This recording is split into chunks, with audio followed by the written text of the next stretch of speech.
Lost a guess. Who gives a shit anyway? It must be false.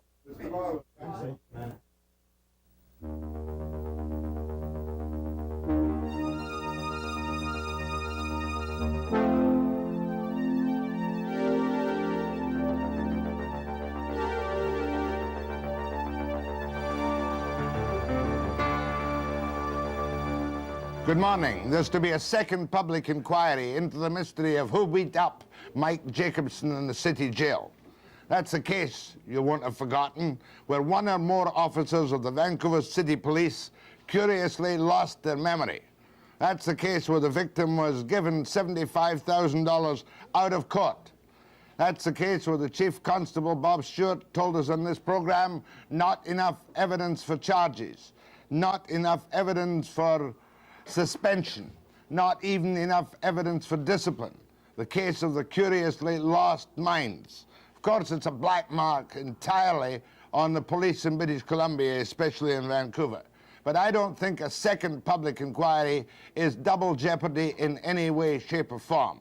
When we're told by the mayor of the city and by the chief constable that they suspect there are one or two liars and or perjurers on the city police force, that must be straightened out fully in public for the benefit of the reputation of the force and the peace of mind of the average citizen.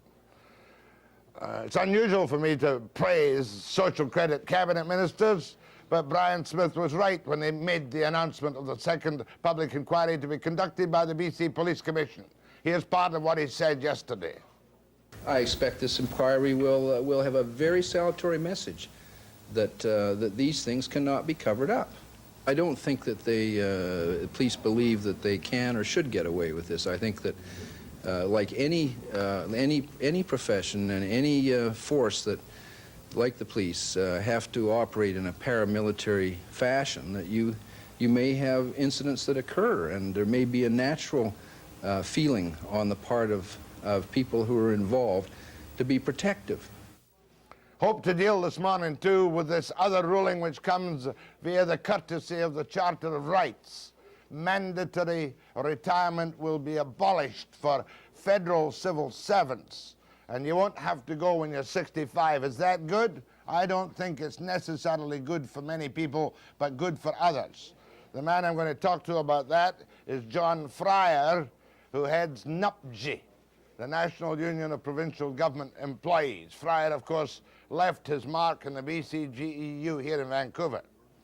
I have a woman here this morning who's outspoken, controversial, as we all say, and she's going to tell you that the popular culture in Canada is repulsive. Michelle Landsberg is her name. She's from Toronto, a big name in the Toronto newspapers, and she's going to tell you what kind of books your kids should read and how you get them to lose their square eyes, move back from the television, stop watching the video, and become intelligent, well-educated human beings in the future. I have my annual visit this... Did I mention Michelle Landsberg's name? Yes, I did. And I have my annual visit this morning from Mayor Elmer Mercier of Prince George. What he's going to tell us, I don't know. But he'll have a shot anyway on the program. But first, Michelle Landsberg after the break.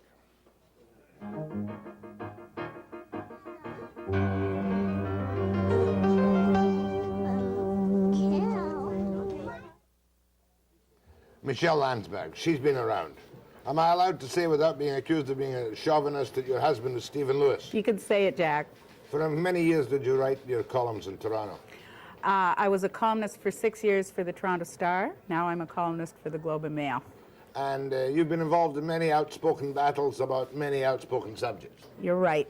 Let's try and do a peaceful program this morning, if we can, will we? Good idea. The average child between 3 and 10 in Canada, I suspect, spends far too much of their life in front of a little square box watching Sesame Street, cartoons endlessly, and videotapes. These children will never have an appreciation of the development of their mind from reading, will they? They're really lobotomized. If they're watching 5.5 hours a day, which is the average, to me that's the equivalent of a lobotomy. They don't have time to play. They don't have time to relate to their parents or to other children, and Jack, they certainly don't have time to read. What's to be done about it? Well, if the parents want their children to grow up humane and civilized, they just have to control television watching. And the message of my book is what good books can do for your children. There's so much for them to gain from reading. Where do you start, though? Well, you start with baby on your lap, and a lot of parents are doing that today. They're reading to infants of 8 months, 12 months, and you know, just that security and warmth and intimacy, and baby associates books with pleasure. That's what it's got to be, a pleasure. All right, when the baby gets to school, do they learn to read as efficiently as they did before, if they ever learn to read efficiently? They do, but what's missing is the motivation. It's not the school's fault. That's just a myth. The thing that's gone wrong in our culture is that we've taken away all the motivation to read. They don't see their parents reading very much and enjoying it.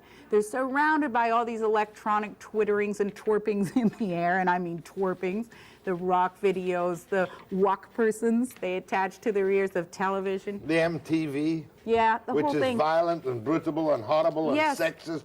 Any of the stuff And I see. racist, yes. How many children have you got? 3. Can they read and write? Yes, wonderfully. All right, what books do we read?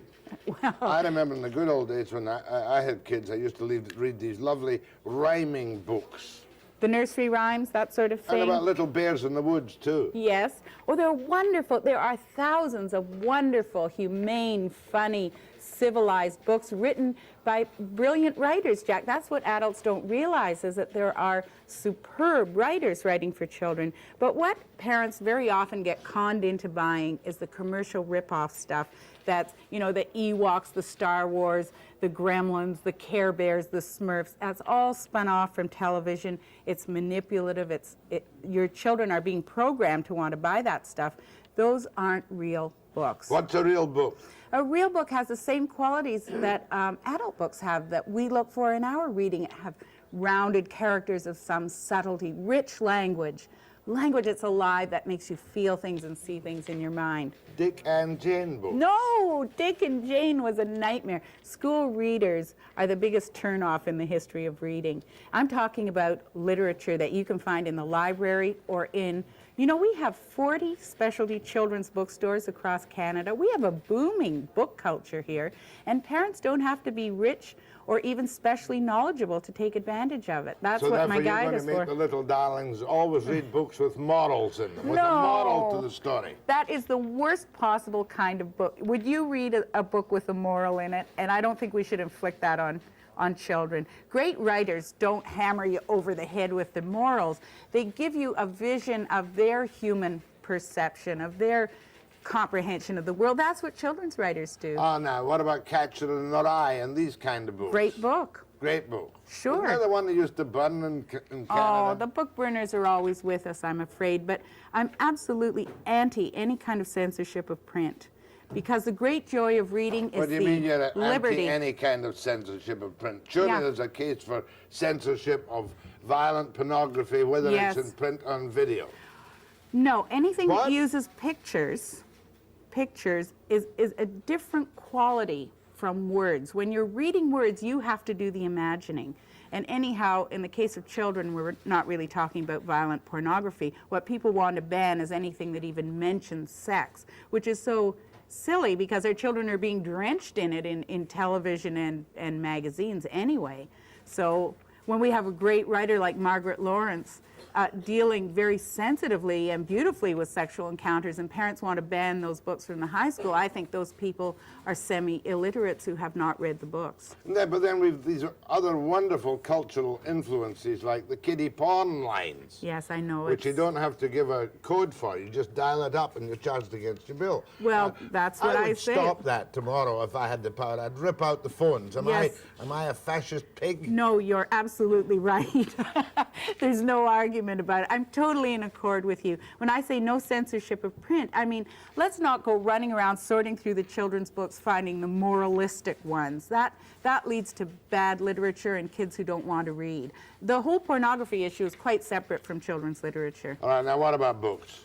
What about them? What do you remember reading when you were a kid? Did anything thrill you?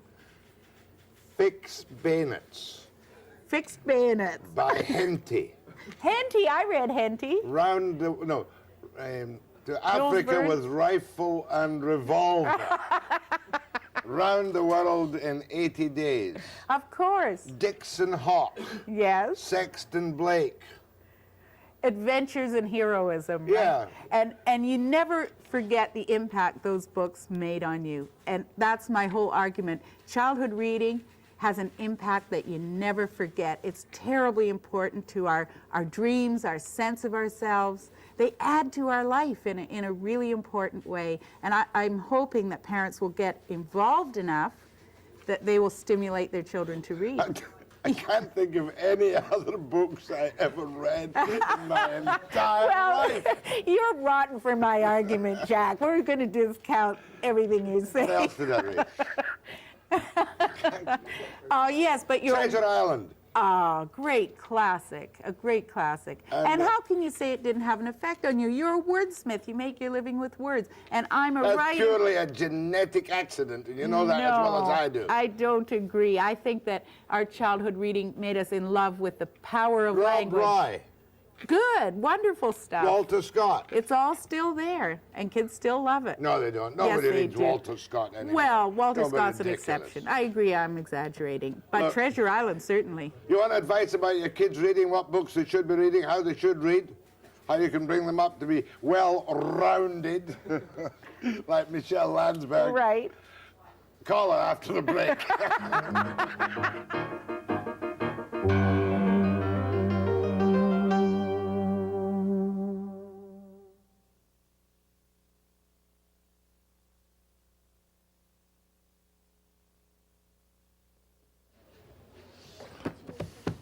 What was the worst row you ever got into in the public? What was the biggest row you ever caused? Borowski. That was one of the bigger ones, I guess. You are an aggressive type of person. Yes, I am. Would you kindly stop laughing? This is a heavy news program. Sorry. Go ahead to Michelle Landsberg. Is that me? That's you. Okay, my comment is regarding censorship. I was watching the BC TV 11 o'clock news last night, and the last commercial before it ended was a tourist advertisement for South Africa. I'd like to know how you feel about that. I'll hang up and listen to you. Well, my expertise is not television. I certainly have very strong feelings about South Africa, as most Canadians do. But I'm really here to talk about children's books. You're dodging the question. I'm dodging it because what am I going to say? Censor the television? I don't know how to handle that. I'm going to dodge it, too. Okay. So that's fair, isn't it? Go ahead, please. Is that me? It's you. I just want to tell you you're one of the most refreshing people I've heard. You know, I'm a senior citizen, and my sister and I can still sit down and discuss the stories we had in our school readers back in grade 1 and 2 and 3. And you had good readers then, didn't you? Oh, lovely readers. I just Yeah. wish I could get my hands on one of them now. Well, those readers were priceless because she might even be referring to McGuffey readers that had real literature in them. He was But an American guy, wasn't he? I know, but they were used in Canada too. And they had excerpts from really good stories and poems. Then they came in with all this horrible stilted Dick and Jane controlled vocabulary that turned generations of children off reading. Absolutely. Yeah. Thank you, ma'am. Right. Go ahead, please. Good morning. I just don't quite agree with the idea of not reading the books that are in TV right now, like Care Bear, she was saying, and the Store Wars. I feel that children, once they get reading something that they're interested in, will go on to other things. Well, this is a strong point I make in my book. I say never prevent them from reading anything they want to read. Yes, let them read the Care Bears. I'm questioning the quality and saying if parents can be aware that this is not the best that's available, if I can help them through my book to learn about other much more rewarding books, and they can go out and bring them into the house and encourage their children, the reading ladder, move them one step up. Yes, don't stop them from reading anything they're enjoying. You can't anyway. No, I guess that's Yeah. probably quite true. But do you really feel there isn't as much reading going on now? I think something very distressing is happening. An elite minority of children is reading more and more, and they are going to grow into an elite class of intellectuals who can think, decide, make connections, and the great majority, swamped in the television culture, are going to be deprived of that cultural advantage. And I would like to see that gap close, not widen. Because I feel that we have a typical family. We have 5 children. They're mostly all adults now and 2 grandchildren. And books are something that is in there every day. You know, they read every day in most That's cases. great. All of them. Thank you, That is ma'am. great. Thank you, ma'am. Where am I going? Go ahead, please, to Michelle Landsberg. I wanted to find out what your impressions as a writer are of the changes of language structures and so on that have occurred over the last 30 years now that we have TV English, and whether you feel that kids should be taught to enjoy and read books in a standard English form, or should they be allowed to enjoy the new literature or the new structure type books? They certainly do. I can think of the problem novels written for preteens that are written in very flat, shallow, banal language in which many preteens talk. And kids enjoy those books. I think that they're somewhat of a lost leader. They don't have any richness in them. And children don't even have to be taught to enjoy wonderful language. They will enjoy it if the adults do and introduce it in the home. Thank you very much. Go ahead. This is rather an intellectual program for me this morning. Yes. Go ahead, please. Oh, in Ontario someplace there's a woman has written, I think she's a mother, has written a series of books that are called children's books. They're very colorfully presented. And they have titles like, Let's Talk About Pouting, Let's Talk About Selfishness, Let's Talk About Stealing. And those are the titles. And they're for children. And I imagine a child waking up in the morning and looking at his bookshelf and being confronted with all these lovely titles. It's so intense to me. I wrote, and are you familiar with it? I couldn't agree more. I'm familiar with that sort of book. We have more moralistic, didactic, preachy stuff now than they did in Victorian times, and I say avoid it like the plague. That's not story. That's not adventure. Being kind to children. Right. That would turn them off reading. You're right. Thank But you. wait a minute. Now, there's one other book. One of the most beautiful books that a child or even an adult can read, and I think it's still being printed, is Ernest Thompson Seton's Wild Animals I Have Known. Yes, I agree entirely. Yes. I remember every word of it. You remember every one of the animals? Go ahead, please, from Nelson. Yes, I'd just like to make a comment. Two of the things that we've done to encourage our children to read is we've restricted them. They're not allowed to watch television during the week at all. Great. And they're also allowed to keep the light on a half hour later if they're going to read. That's wonderful. That's exactly what I'm talking about. If the parents will get involved and make any effort at all, I bet you have wonderful results. Well, my daughter not only reads stories, but she writes them because she really enjoys forming her own stories from a storyline that she's read. And I bet it wasn't too hard to do. I hope other parents will take heart from your example. Thank you. Thank you. It really is a pleasant program. Yeah. And I kind of like it. Good. Go ahead from Mission. Yeah, I was just wondering if you could recommend a book for my 5-year-old. She's not reading yet, but she's in kindergarten, but I'd like to recommend, get a book that she could start reading for. I'll hang up. I'll give you a West Coast classic, Mary of Mile 18 by Anne Blades. It's a lovely story about a girl in the far northwest. Very touching, beautifully illustrated, and it's what I call a first novel. It's that bridge between picture books and novels. But I list hundreds of them in my book. I mean, in the book itself, you've got a Yes. list of a treasury of children's books. This is your guide to children's books. Yes. Mary of Mile 18. Yes, that's a West Coast What's the name special. of the author? Anne Blades, a wonderful artist. Is she a West Coast? Yes, Fair enough. Never heard of her, but great, wonderful. good. Go ahead. Hello. Where are you? What happened? Not talking to me. Go ahead, please. Hello. My problem isn't getting my children to read. They all read a lot. But I have a son who is almost 11 and in grade 5, and according to his teacher, reads at a grade 8 level. And I was wondering if I should let him read basically whatever he wants, or if I should sort of keep an eye on the kinds of things that he is reading. I think he should have the utmost reading freedom, and this is where he's going to get all his intellectual satisfaction if he's ahead of himself in school. And there are wonderful books for that boy. Thank you. More calls to Michelle after the break.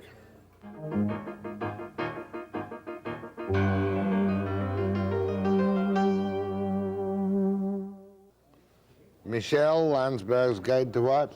Children's books. How much is it? $12.95. $12.95. A bargain, the bargain of the century. Okay, let's go to the phones. Go ahead, please. Nobody there. Go ahead, please. Yes, I'd just like to say that I couldn't agree with Miss Landsberg more. My husband and I both think that if we don't encourage books for our child, it's going to be something of a lost art, is children being able to read these days. Naturally, you know, in this day and age, the kid will likely have a computer, too, by the time she's, you know, a good school age. But I don't think that's any reason not to encourage books. And in fact, we make a point of, whenever friends of ours now have children, which is all in vogue, the baby gift that we're giving is a book, no matter what the age. Are babies back in vogue again? Babies are in vogue, and so are baby books. I'm happy to say. Marriage is back in vogue again? It seems to be. The old moralities and values are coming back, you would try to tell me? Well, I hope only the good ones. Well, I don't know if I'd go as far as to say that, but it's good to see this kind of attitude being purported on television, because there is just so many people caught up in the computer age and what's best for the child and getting them a step ahead. But I think, you know, if we don't let them keep having books, they're only going to be a step behind. Thank you, I'm ma'am. with you. Go ahead, please. Yes, I'd like to ask Mrs. Landsberg about the Dr. Seuss books. What does she think? Oh, yeah, Dr. Seuss. Dr. Seuss, tremendously popular, and especially his early ones are wonderful. They're witty, their rhythm is terrific. Children love the wild, zany humor, and I think they're a very good start. Thank you. Trying to remember the hundreds of books we have around yet about the rabbits and things in the woods. What was that called? It was The Thornton Burgess? Thornton Burgess books. Well, that's kind of twee. What's kind of what? Twee. Twee. Is that a Toronto word? It's an international word. And does it mean kind of too cute. Too cute. Yeah. Twee. Down with cutesiness. But they're good little nature stories. Well, if they are that, then good. You have never read a Thornton Burgess book? I have, but I didn't enjoy it. Go ahead, please. Oh, are you ever a cutie? You're just as wholesome and lovely as the books we're reading. Why, thank you.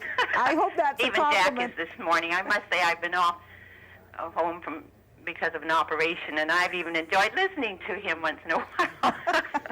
But we were brought up on good books, too, and I really appreciate your talk this morning. Thank you. Thank you. Thank you. Twee. I must use that. How could I use twee? How would you use it in a sentence? That book is too twee. It's too twee. Go ahead from Salt Spring. Good morning, Morning. Webster. You were talking about or the lady asked you what you were brought up on books. Uh-huh. How about Rupert the bear? That's the one I was trying to remember, put out by the Daily Express in rhyming form. And they still are Rupert. printing it. And it's still in, I was brought up in that. That was great because you could read the rhymes without falling asleep. If you read a book, you fell asleep, not the baby. Jane or John and Doe or whatever. It was Rupert the bear, and it was marvelous. Well, that's my whole point. Why not share our pleasure in that with our children instead of just letting them veg out in front of the TV? That's the book I buy now for my grandchildren. Lovely. How's the weather at Salt Spring? Oh, terrific. Thank you. Go ahead from Massey in the Queen Charlotte's.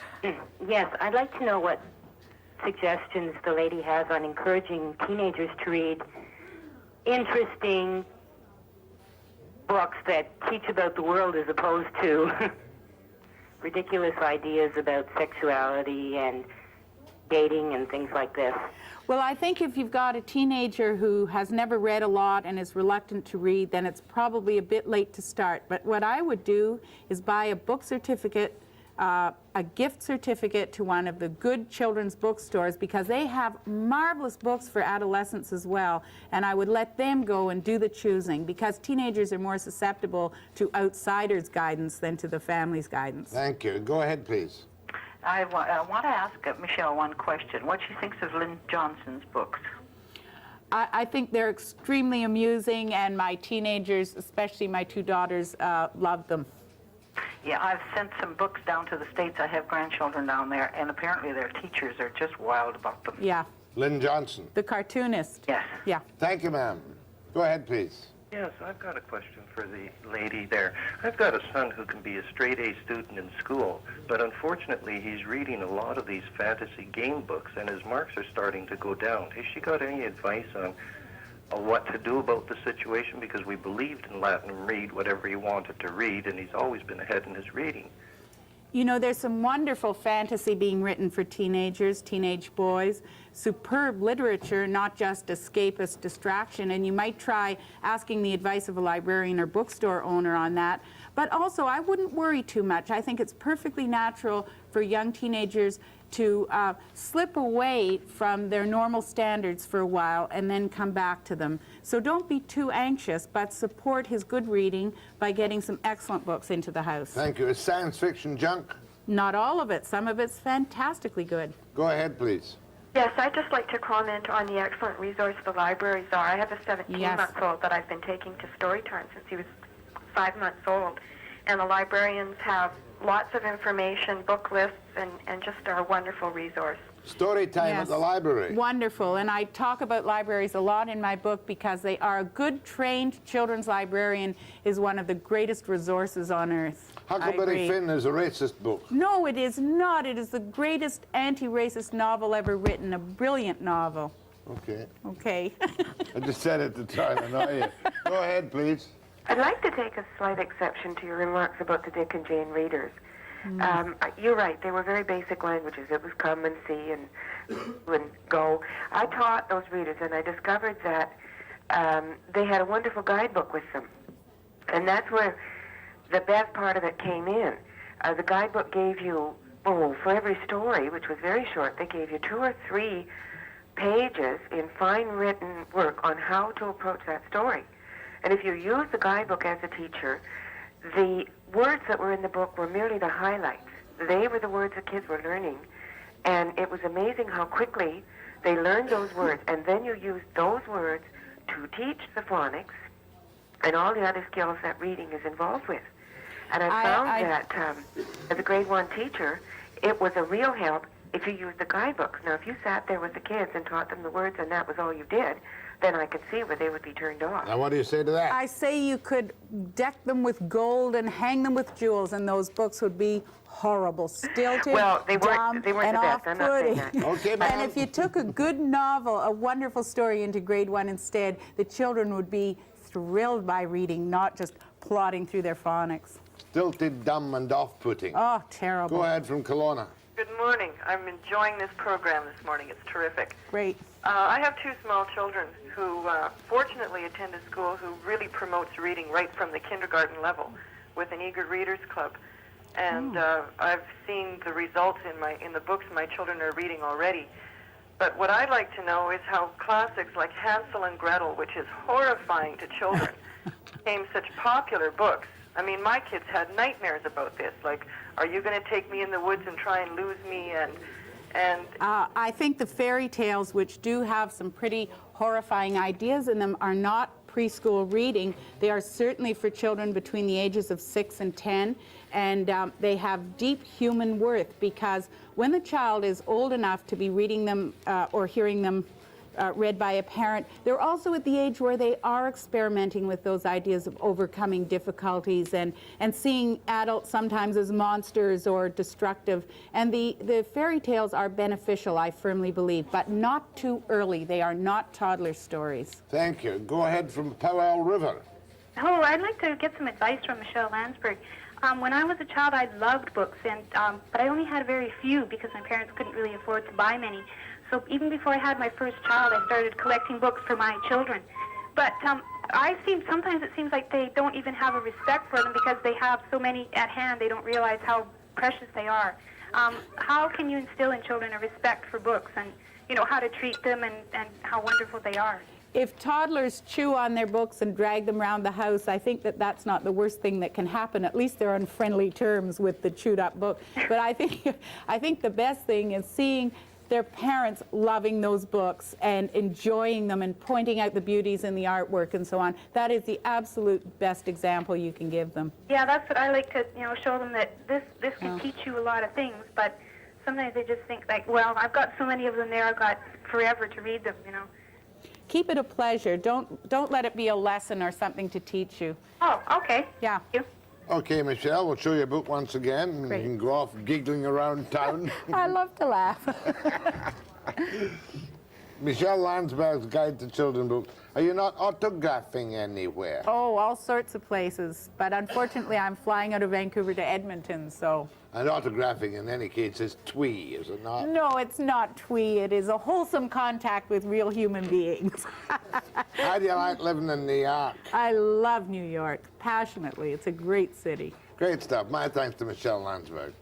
And you were obviously very popular this morning. Now, just wait a moment, please. Oh, I'm you sorry. haven't yet been dismissed from class. Next is John Fryer. Thank you very much, Michelle. Thank you, Jack. It was a delight. It was fun.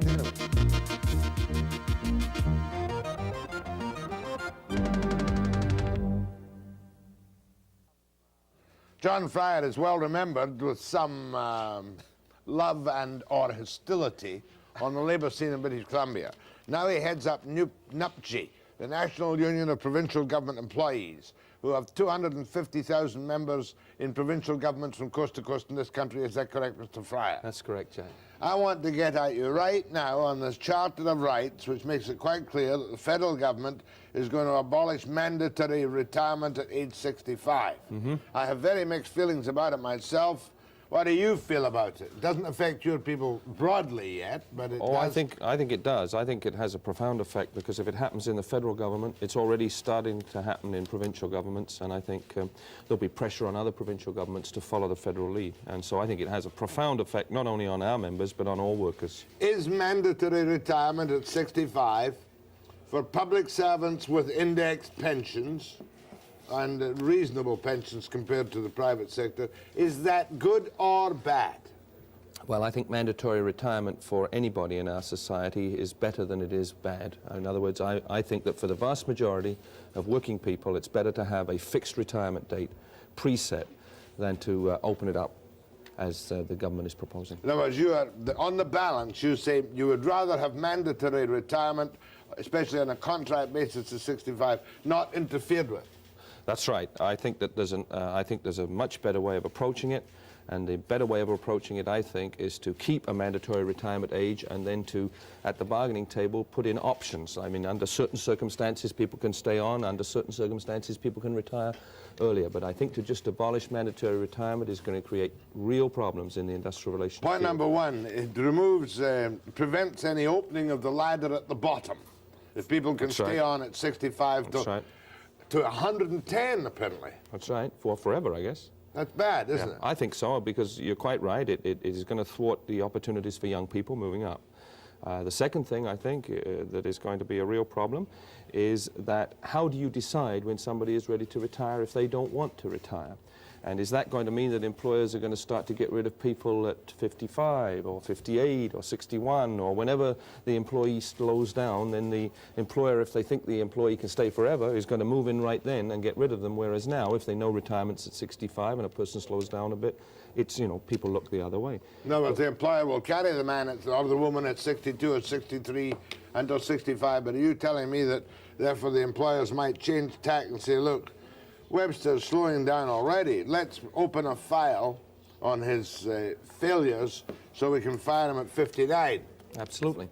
Absolutely. When he falls below what our standard is, he's going to go out the door. No dignity, to permanent unemployment, to all the trauma that goes with that, rather than at the present system, at age 65 that you're going to be going out of the door with whatever pension you've got coming. But most important, in my mind anyway, objection to the whole thing of mandatory retirement is that it's discriminatory, grossly discriminatory, depending on what you do for a living. I mean, if you're some professional worker, doing a white-collar job, sitting in an office, sure, you can stay till you're 90 maybe. But supposing you're an outdoors worker and you're climbing telephone poles, or you're chopping down trees, or you're in the freight yards of the railroads, by the time you get to be 65, you're ready to quit, by and large. I mean, there are exceptions, and I think we can deal with the exceptions, but I think that it's discriminatory against ordinary working people and in favor of people who tend to be in the more professional and white-collar class. I think the biggest argument is the fact that it will lose, it'll add 0.2% to the unemployment rate in Canada if people don't vacate their public service jobs at 65.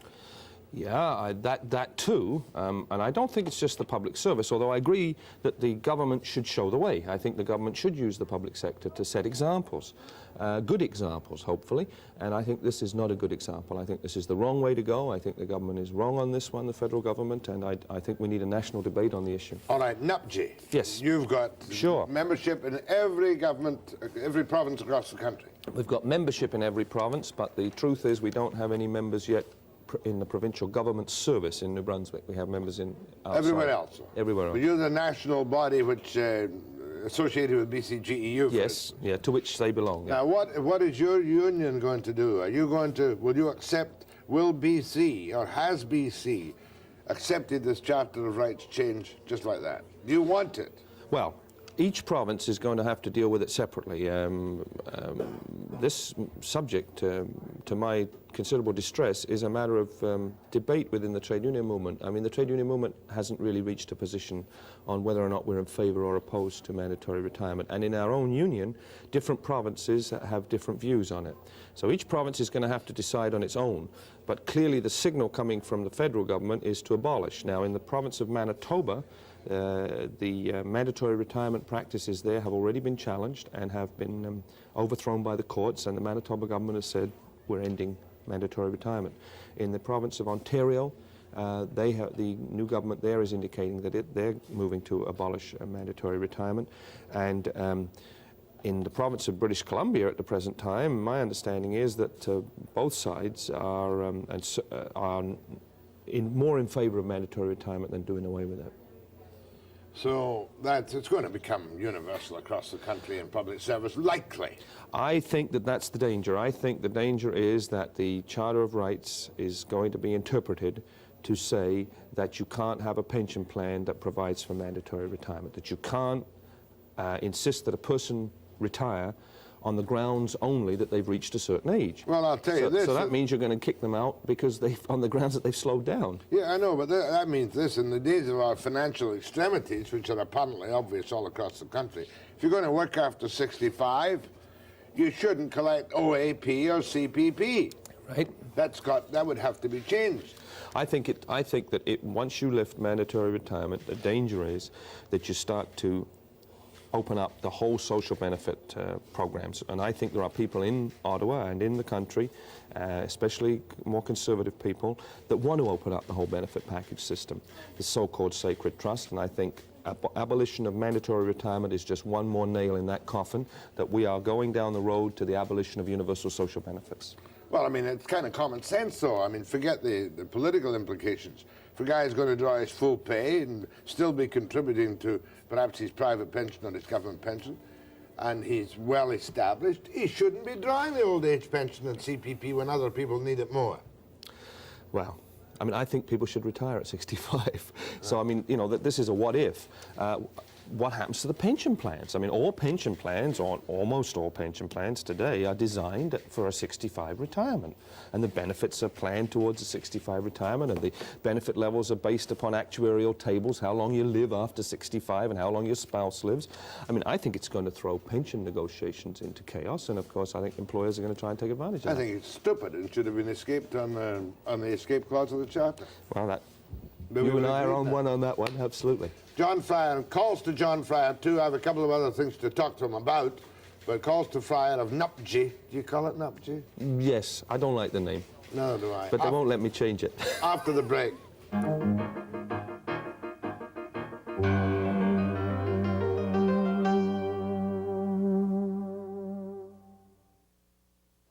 You were never known for your amicable relations with the Social Credit government when you were on BCGEU, were you, Mr. Fryer? No, that's a fair comment. You've come in here this morning armed with something and want to denounce them. There's the camera, denounce them. I don't feel particularly strongly about denouncing them, but I do think it's important that people know that the government of British Columbia has just been denounced by the International Labour Organization in Geneva, an agency of the United Nations that has found that the compensation stabilization program is in violation of international legal labour standards, and they have asked the British Columbia government to change the compensation stabilization program and then to report back to them in Geneva when the necessary changes have been made. You mean because the government here says our commissioner will decide if there is an ability to pay, and if there's no ability to pay, you won't get a raise, that is a subject of fear, horror and concern by the ILO? Well, the International Labour Organization considers Canada to be a modern industrial state, and it believes that since the Canadian government, on behalf of the provinces, has signed international treaties, that then we should obey those international treaties. And one of them is that working people should have access to free collective bargaining.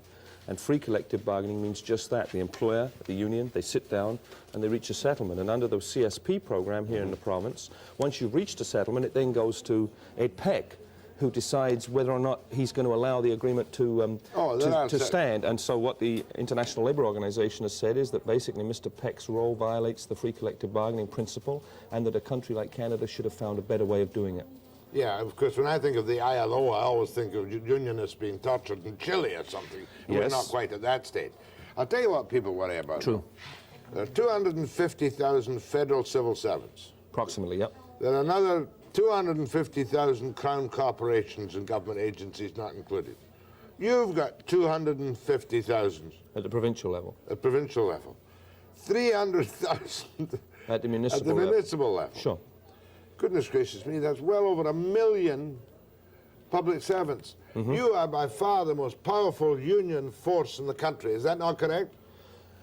That is true. The reason being twofold. One is that there's a large number of public employees providing a lot of very important services. But the other thing is that in the public sector we have been much more successful in unionization. In the public sector we have organized over 90% of public employees. Because you were given legislation enabling you to do it. It was much more easy to organize in the public sector. No, I mean, Jack, that's just... Once the NDP opened the door here, you were home free. Jack, that's turning history on its head with the greatest respect. Workers in the private sector of our society have had the right to bargain freely and organize for 50 years. Oh, agreed. All right? Government employees didn't get it until 1972, 1973. The fact of the matter is that in the public sector, whether it's municipal and federal, we've been more successful in unionizing people and bringing them into the unions. So we've got over 90% organized, whereas in the private sector of our economy, it's about 35%. And that means that the whole shape of the labour movement in Canada and its forces and pressures and influence are controlled by public servants. I wouldn't say... I mean, the big industrial unions don't mean much now, do they? Well, I wouldn't say controlled. I would say that the balance... the balance of power has shifted clearly in the labour movement. The biggest three unions in the country are now 1, 2, 3, QP, ourselves, and the federal public employees, okay? Whereas, and that's why Shirley Carr, who's a public... She's QP, isn't she? That's right. She runs the whole thing, and why the industrial union leaders, no names, no pack drill, their noses are out of joint, because they feel that you people are not in touch with reality, but always standing by to tap the taxpayer for more. Well, I don't know. I mean, I agree with you that there are some difficulties, not ones that we can't solve, and what people feel, I don't know. I mean, I guess I put it down to the fact that for years and years and years, the labour movement didn't have this public sector grouping. Now it does have this public sector grouping, and the adjustment process, like any adjustment to change, is not easy. And the other humorous aside is that the guy with the gold chains, what's his name? Dennis McDermott? Dennis McDermott, who was steelworkers, has gone off to take a Tory patronage job as the ambassador to Ireland. Mm-hmm. With his dog Murphy. His dog Murphy has gone with him. Yep. That's that giant dog Murphy. That's called Murphy. The Great Dane is called Murphy. I hope the house she's got as an ambassador is big enough for the Great Dane. I can't answer that, but I've got to correct you on one tiny point. He's from the United Automobile Workers. Automobile Workers, not the Steelworkers. Yeah. I wonder how long it'll be before Dennis puts his foot in his mouth in Dublin. You're not required to answer that question. I'm not going to. Go ahead, please. Hello, go ahead. Hello. That's you. I'd like you to direct a question to that young fella sitting there. My first question to your guest, Jack, is where does he hail from, and how does he make his living? Oh, come on. I'm not going to go through this old business again. This is John Fryer, who's a Canadian who came here many years ago, who is highly successful as the head man, the top man on the BCGEU, and now heads the National Union of Provincial Government Employees. And we don't need... Mind you, I used to get annoyed at certain Scotch accents and certain English accents, but I'm entitled.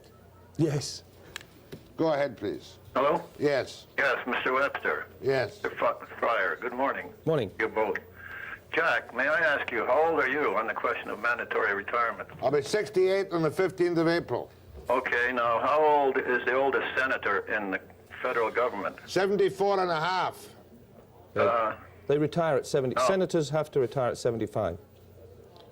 Where are you? Okay, now, I personally do not believe in mandatory retirement. I don't think that it is fair to simply tell someone that he can no longer work Monday morning simply because his birth date was the Sunday midnight immediately prior to that. The question of capability to work and ability and performance should be the main criteria, not how old you are. Okay, two questions to that. First of all, who decides whether you're still capable to work? Is it yourself or is it the employer? Or a combination of both? And the second of all is, would you not agree that you're probably going to be likely more capable to work depending upon the type of work you do? If you do heavy physical outdoor labor, you are less likely to carry on beyond 60, 65, 70 than if you do a sedentary indoor job. And is that fair, that a person who's engaged in outside physical work has to go, whereas the person who has an inside type of job doesn't have to go? Is that fair? I don't think it matters just how old a person is. I think simply whether the person is capable of performing or not should be the main criteria. Now, who decides? Most industries now are organized. They have a union to protect the welfare and the well-being and the fair play for the worker. They have the employer to decide whether the man is performing properly or not. And these standards are in effect from day one of employment, not necessarily from the last day of employment. So therefore, I think that your argument is not valid in that case. Well, just let me say this to you. If, in fact, people's retirement is going to be determined as a result of the grievance procedure, that is to say, the employer thinks you should go, you don't want to go, so the union sticks up for you and you go to arbitration, I suggest to you that there will be some real downside to having people's whole history at work, people's failings, everything out on a table at a formal board of arbitration hearing, and then somebody, some lawyer, supposedly with the wisdom of Solomon, deciding whether or not you have to quit or not. And if you win your battle the first time around, how long does that last before the employer says, well, you've slowed down a little bit more now, Jim, now you've definitely got to go. I think we're heading into some real problems. I don't think it's been thought through properly, and I think we should have a national discussion on the issue. So do I. They've just gone ahead lickety-split on basic, small L, proper liberal principles without looking at the civil rights, without looking at the difficulties of the practical application. That's right. There'll be another mint for lawyers. It'll cost millions in arbitration proceedings, 500 a day for each of three. We know that, don't we? That's right. And these hearings will each take a million hours. That's right. After the break.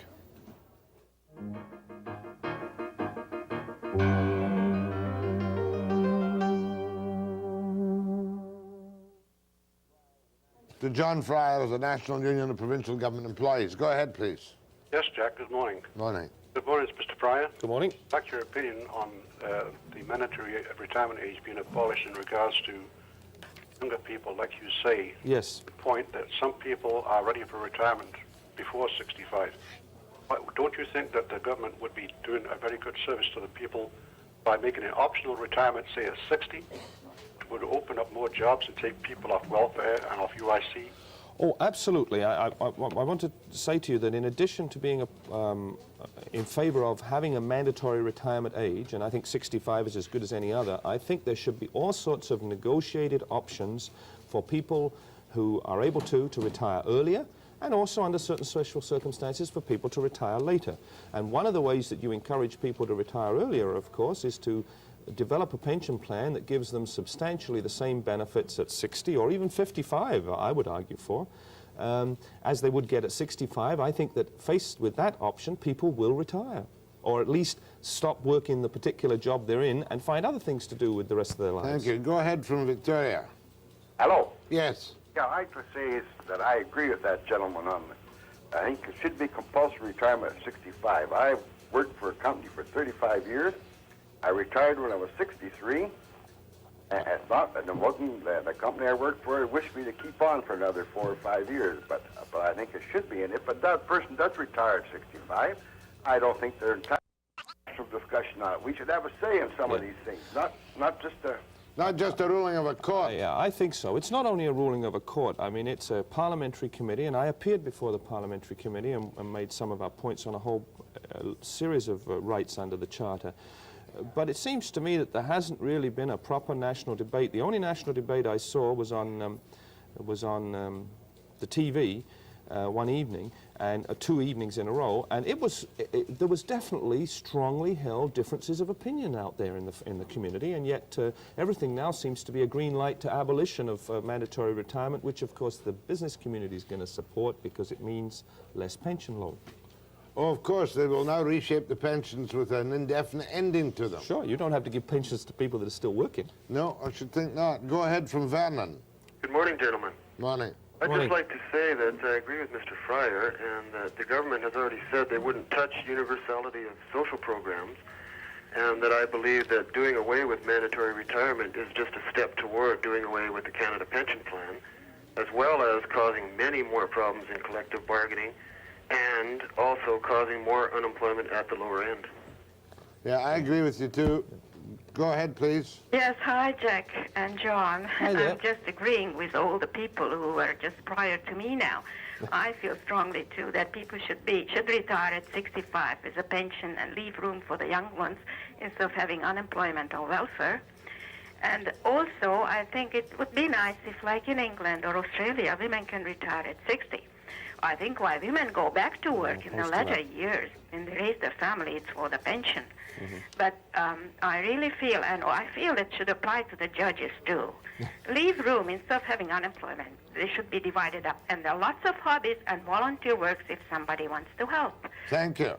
On the women thing, I'd have to say that... You must say. I don't think there should be a difference in the retirement age for men. No way. It should be the same. They should not get earlier retirement if you're going to have that kind of thing. It's discrimination. But on the judges thing, Beyond the Fringe, that British comedy show used to have a scene where there was an old coal miner sitting on the steps with his head in his hands, worried about his future because he was too old to dig coal, and he said the only thing he was fit for was to be a judge, but he didn't know any Latin. And I think...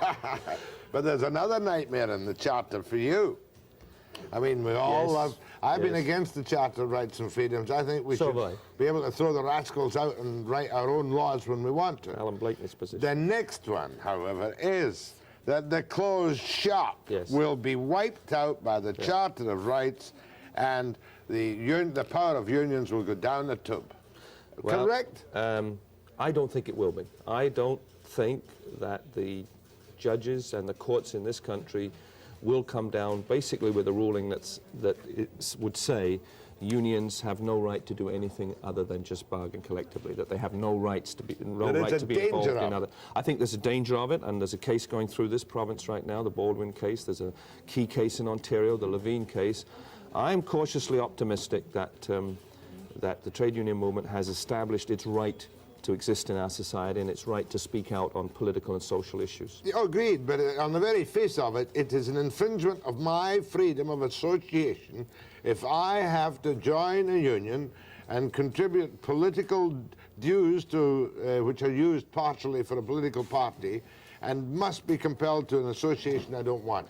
I'm making the argument for... Yeah, I know, and I mean, we'd need a whole program to do the pros and cons, but let me say that I think if somebody was, if Jack Webster was paying dues to an organization and he didn't like its policies, I think he'd go to the meetings and they'd hear that you didn't like the policies and you'd try and change those policies, which of course is the democratic framework upon which the labour movement is based. So if these people who feel that they wish the dues didn't go for whatever, then they should come to the meetings, they should put in their 2 cents worth, and if the majority of their fellow workers agree with them, the policy will be changed. Another point, the mandatory retirement thing now, abolishing it, was an easy one because there's no, quote, organised opposition to it as such. Right. But when you come to the closed shop, when you will be relying on the power of the trade unions to subvert the Charter of Rights and Freedoms.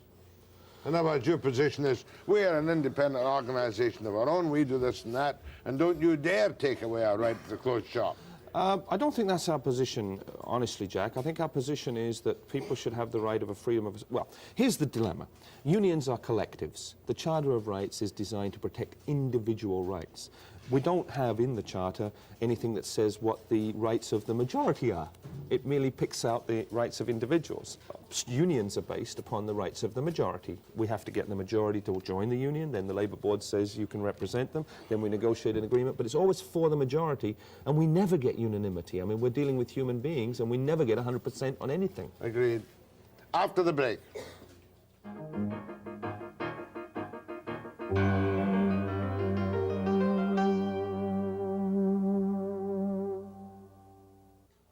John Fryer, Nupji. Why don't you change the name? Well, I'm in favour of changing the name, but people tell me that since this is the 10th anniversary, that we'll just confuse people again if we change the name. Go ahead, please. Hello. I was retired, mandatory retirement from the government last January of '85, and at the time I thought it was most unfair. I hadn't been a long-term government employee. I'd only been 3 years with the department after freelancing, and I was very capable at my work, and I was asked to train people to take over for me for the competition when I left, and but I was very angry about it because I had been contributed towards the pension, which I wasn't going to receive. My RSP was limited to $3,500 because of this pension plan, which I wasn't going to receive. He's one of the exceptions. And then I only got back my refunds. Plus 4%. Plus 4%, which I caught on was unfair. Yep. And at the time, I thought I was being very unjustly treated. What do you think now? Now I'm very happy that I'm out of the situation. Thank you, sir. Go ahead, please. Hi, Jack. Am I on here? Yes, you are. Okay. I think it should be an option, actually. I mean, the older guys know what they're doing. And I think at, say, 60 or 65, they should have the option of retiring and staying on as quality control. So, you know, there can be a little bit of pride no matter what it is, you know? Well, that's good. Well, I'm all in favour of that, provided that we can get a situation where the worker makes the choice of whether they stay on or not, and my experience is that the employer has something to say about it as well. And so he should do. Yeah, right. If the guy's still sharp, he should be around to make sure everything's still done the way it should be done. But the problem is, who decides when he stops being sharp? Well, there could be a board set up for that, couldn't there? Oh, yeah, it costs a fortune, but it takes away a lot of the compassion in the whole system. That's right. The guy who's allowed to stay from 62 to 65, even if he's only operating at 60% of his former maximum ability. That's right. And instead of going through a big fight, the employer will say, oh, leave old Joe there till he's 65. That's right. That's the bad thing. I think there might be more of that out there than we know. Go ahead, please. Hello, Jack. That's right. There was a little bit of this in mandatory, excuse me, on the Journal last night. And here was the old guy, 77 years old, and he was still working. And his wife was still working. So how long is... Well, that's... I mean, how long was he going to keep on? I mean, he could live to be 100 if he didn't want to quit. He could still be working. Was he on the public payroll? Well, he was with the railroad. Well, he was on a public payroll. CNR, he said, I guess it was the CNR. He said the government railroad does. Yeah. Yeah, and that becomes ridiculous, doesn't it? I think it does. I mean, I think... 77 years old, that's awful. I can't understand that. I went out at 63. Good. And you like it? You like it? Oh, I'm getting along great. Good. You know, I mean, it occurs to me, what about an Air Canada pilot still flying a jet when they're 75 or 80? Oh, no, none of that nonsense. Well, that's all part of it. They're out now at 60, as I recall. Yes, but this will profoundly affect them. They're a Crown corporation. Crosby has said that he's going to move right into the jurisdiction. I do not want pilots over the age of 60, even if they pass the best health this is test what in the this world, means. flying my 747. Well, this is what this means. It means that you can have pilots up to 90. You're just trying to panic me. I'm not. I'm telling you that people haven't thought through this thing. No. That's impossible. Don't be silly. They're going to move into the federally regulated industries. One of the major federally regulated industries is transportation. There have been a number of hearings on the pilots, of course, and I'll get another call after the program, and I'm dead set against pilots flying over 60. They get well paid, they get good pensions, there's got to be room for young pilots. I don't want somebody of 104 piloting my plane. I was going to say another thing. Go ahead, please. Mr. Fryer. Yes. I would like to get your assessment of government-labor relationships in other parts of the country, other provinces, as compared to, say, in BC. Sure. As in the past, what's happened, every time there's a conflict or a dilemma arise, the labor movement always gets blamed. I'm wondering what's the status of the government labor relations in other parts of the country. Thanks. Okay, well, let me do it very briefly, and let me set it against our BC background. Collective bargaining came in the government sector in 73, 74. There were agreements negotiated in 75, 77, 79 peacefully. And then in 82 there was a dispute, and one in 83, and negotiations are ongoing now. In the province of Ontario, they have just signed a collective agreement there between our 80,000 members in the Ontario provincial government employees and the new Liberal government in Ontario. And the union leaders commented what a fresh and different experience it was to deal with a government that was upfront and prepared to negotiate. How much did they get? They got just shy of 4% a year, roughly the cost of living. In the province of Newfoundland, however, right now we have members on what the employer insists is an illegal strike, and the courts will, I guess, have to decide that. But there's a strike going on in the province of Newfoundland where the Peckford government is trying to freeze the wages of its employees. In the province of Manitoba, where you have a government that is a little bit more sympathetic to the trade union movement, there, in the face of attacks on job security in the public sector, that government agreed to a job security agreement and an additional week's vacation and a COLA top-up. So it's a pretty good agreement. It's not rich, but it's okay. 8% unemployment in Manitoba, 6% in Toronto. Yes. And 6%. Yes. They've got prosperity. I see. We haven't. Well, and that's a whole different discussion about whether or not. Well, it's this discussion, Jack. It's whether you can strangle yourself into economic growth, whether by getting rid of people and withdrawing purchasing power from an economy, you generate employment in that economy. And I suggest to you that the entire restraint program of the government of this province has been a total and absolute failure. Unemployment is up, economic growth is down, and welfare is up in this province. Anyhow, but when you look at the other provinces, I would say that by and large the situation is better there than in British Columbia, and by and large the agreements that are being negotiated for provincial government employees are around the cost of living. My thanks to John Fryer here on the 10th anniversary of NUPG. Sounds like a subversive organization. It's not. National Union of Provincial and Government Employees. And everything will go smooth now that you've left BC. Thanks a lot. Elmer Mercier, Mayor of Prince George, after the break.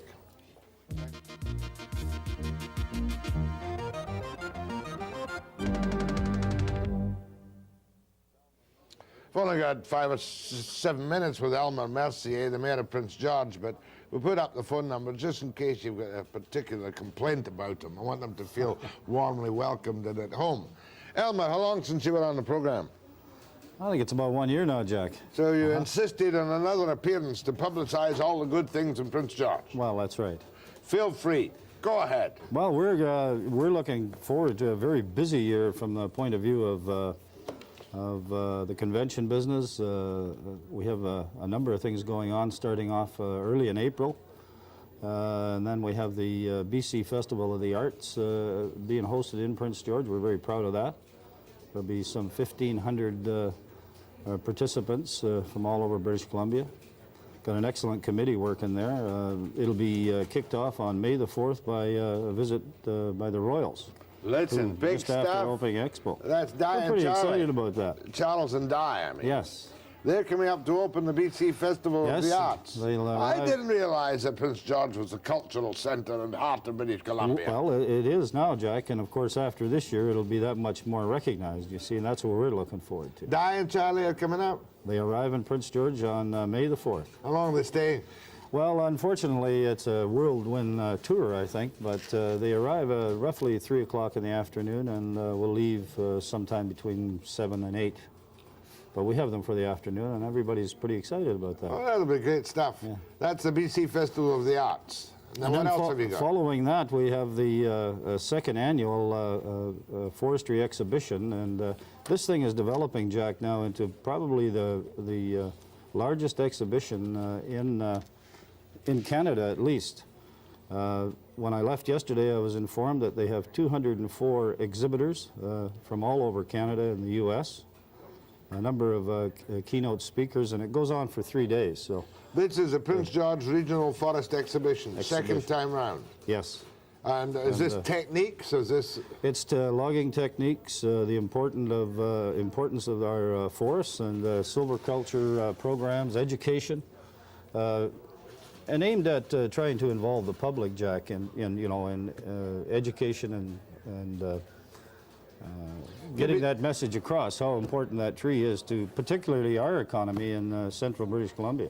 Yeah, because how is your forest economy in central British Columbia? Well, we're doing, much better, I would say, than a number of areas in British Columbia, simply because of our technology and that the mills have kept up, and we have a good market in the eastern United States. Have you done anything in this Partners in Progress business?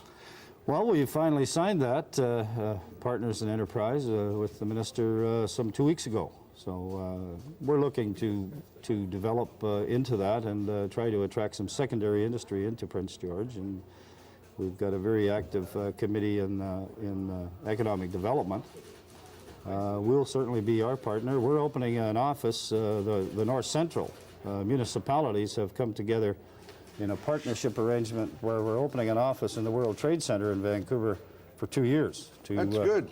Promote the interior British Columbia. Because you, of course, have got the problem, which is common to BC at the moment, of considerable unemployment.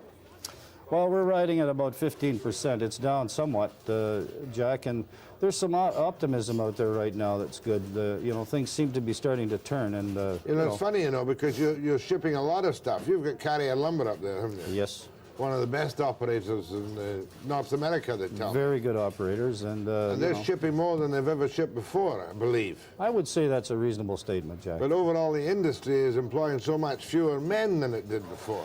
Well, of course, when you go to high tech and modernization of mills, naturally there's a reduction in manpower. There's no question. Who is it? You're not getting the new wafer board mill up there. Is that going to Dawson Creek? That's been announced for Dawson Creek. Yeah. We're working on hopefully possibly attracting a thermochemical pulp mill to Prince George. A thermochemical pulp mill. Yeah, that's a smaller, different technology type than what we have. We're hopeful that we can attract one of those, and looking all the time at added value type product. Mind you, you're very big in the tourist traffic in the summertime too, Prince George. Well, it is. It's a crossroads, and we get a lot of traffic that are traveling through to Alaska and making the circle to all around by the ferries and such. You have a golf tournament up there in July. What's it called? The Simon Fraser Open, and Jack, I'm going to try to get you up there for that. It's about time you visited Prince George. I've been up in Prince George for a long, long time indeed. I can't even remember when it was. We'll have you up this summer. The Simon Fraser Golf Tournament. That's right. All right, 3 things. Let's go over them. Di and Charlie arrive on the 4th of May to open the BC Festival of the Arts. Have you submitted any of your own paintings? My own paintings? That's interesting. We're going through the process of what would be a proper gift to present to the Royals, and we have an awful lot of options, Jack. Why don't you give it a buttle table? Is that what you call them? We're thinking of avoiding that, perhaps, and setting up some kind of a education legacy. that in their honor. I think that might be. I was only joking about the bottle table. I've got a great one, you know, and I'm sure you only get them in British Columbia. They're magnificent. We have Prime Minister Mulroney arriving this Friday night, too, by the way. You kept the big news for the end. He's coming Friday night. Yeah. What's he going to be doing? Well, he's on a tour with our new cabinet minister, who we're very proud Oberle. of. Frank Oberle. And has he brought in any money yet from the feds? We're working on it, Jack. You should get all kinds of job creation money out of Frank. Well, we're not sure about job creation, but we're looking at trying to attract the federal government to coming into the city of Prince George in the province of British Columbia. Now, get this. To assist us in building a new community center, and promote that culture. You got to have a place for your Festival of the Arts. And the regional forestry exhibition is May 29th to June the 1st. Yes. Diane Charlie there on May the 4th. Mulroney here on which night? This Friday night. Just flying in, staying overnight? No, yes, I believe he is. Yes, he leaves Saturday. Who's he speaking to? The public. It's not simply a conservative get-together. It's going to be open to the public. He's going to make a public address. Yes. Well, thanks for coming down. Hey, listen, you could twist my arm to come up to the golf tournament in July. I have your phone number of the farm, so I phone me at the farm. I'll get you there. And I'll do my damnedest to get up. My thanks to Elmer Mercier, the mayor of Prince George. Thank you. See you next year. Might see you in July. After the break.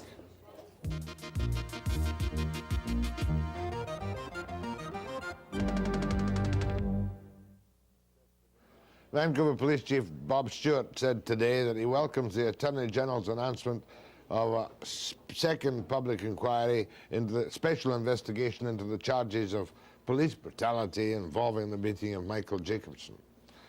And in fact, the chief said he asked Brian Smith for the investigation to clear the air once and for all. Investigation will be conducted by the BC Police Commission. Powers of subpoena and cross-examination are anticipated. But he said because the police officers involved who had bad memory in previous investigations may not produce any new information. Tomorrow, I have a very important person here. The man who crafted the budget, Michael Wilson, the Tory Minister of Finance. He'll be here with Webster, and we'll have at him on the budget, bad and good, at 9 a.m. precisely.